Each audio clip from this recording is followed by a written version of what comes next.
অনেক রোগীরাই ঘরে বসে চাইছে বাত ব্যথা কমানোর জন্য। হুম, হুম। তাদের জন্য কি কোনো ব্যায়াম আপনারা সাজেস্ট করেন বা কোন ব্যায়ামটি সবচেয়ে বেশি গুরুত্বপূর্ণ প্রভাব ফেলে? ধন্যবাদ। আসলে এই ক্ষেত্রে আমরা সবচেয়ে যেটা মানুষের সচেতন হওয়া দরকার যে দেখবেন একটা ওষুধের দোকানে অনেক প্রকারের ওষুধ রয়েছে। কিন্তু সব ওষুধ কিন্তু একজন রোগীর জন্য নয়।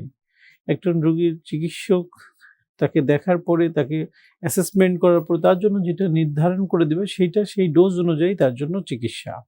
ঠিক তেমনই ফিজিওথেরাপি বা এক্সারসাইজ এগুলা ক্ষেত্রেও ব্যক্তি বিশেষে কিন্তু চিকিৎসা ভিন্ন ভিন্ন। সবার জন্য সেম এক্সারসাইজ না।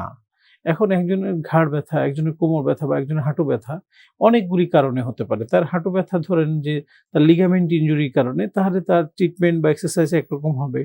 যদি তার হয় অস্টিওআর্থ্রাইটিস এর কারণে তার ট্রিটমেন্ট এবং এক্সারসাইজ অন্যরকম।